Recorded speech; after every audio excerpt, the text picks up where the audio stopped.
Assalamualaikum teman-teman semua.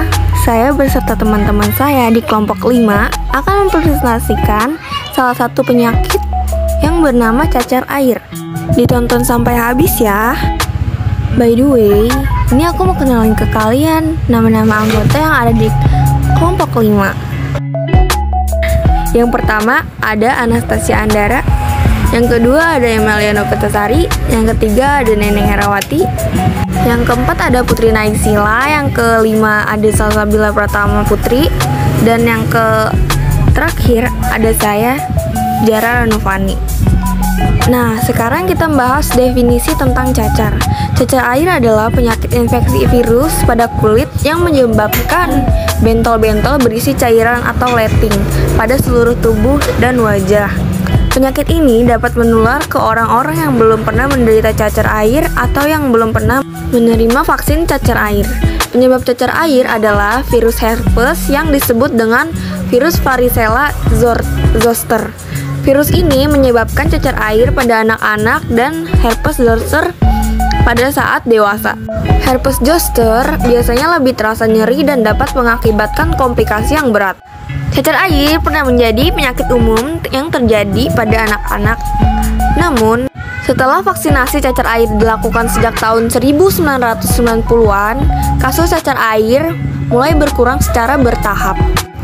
Etiologi varicella atau cacar air adalah varicella zoster virus atau VZV yang merupakan salah satu herpes virus dengan DNA beruntai ganda.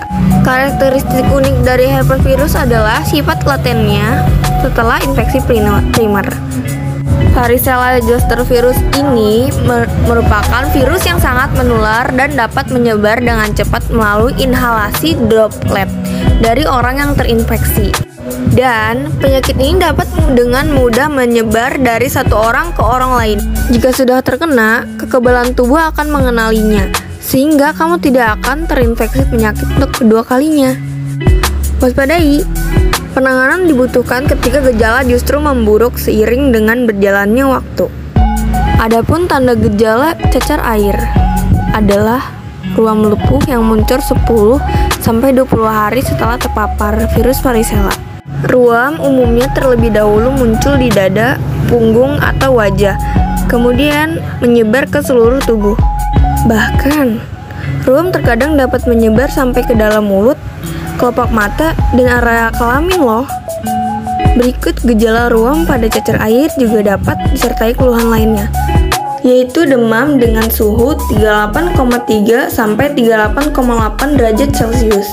Kedua ada sakit tenggorokan, yang ketiga sakit perut ringan, yang keempat sakit kepala, yang kelima lemah dan lemas, dan yang terakhir hilang nafsu makan. Adapun pencegahannya yaitu pisahkan penderita di ruang lain, hindari kontak dengan penderita karena virus dapat menyebar melalui udara. Cuci tangan dengan sabun dan air mengalir setiap selesai kontak dengan penderita. Hindari berbagai peralatan makan dengan penderita. Selalu bersihkan dan disinfektan permukaan perabotan di daerah rumah. Ingatkan anggota keluarga yang terinfeksi cacar air untuk tidak menggaruk ruam, karena cairan di dalam ruam tersebut mudah menular.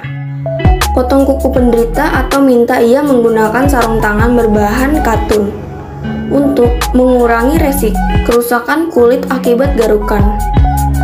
Dan terakhir ada himbau penderita untuk tetap di rumah sampai semua ruam kering. Komplikasi penyakit cacar air rentan dialami oleh bayi yang baru lahir, ibu hamil, orang dewasa yang belum pernah kena cacar air, dan orang dengan daya tahan tubuh lemah. Beberapa komplikasi tersebut meliputi infeksi bakteri sekunder yang menyerang kulit, jaringan lunak, tulang, dan sendi pada anak, infeksi aliran darah atau sepsis, infeksi paru-paru atau pneumonia, terutama pada perokok, infeksi atau peradangan otak atau encephalitis, bekas bopeng atau jaringan parut, dehidrasi, dan kematian nih. Sekian presentasi dari kelompok 5. Kurang lebihnya mohon maaf. Wabillahi taufiq wal hidayah. Wassalamualaikum warahmatullahi wabarakatuh.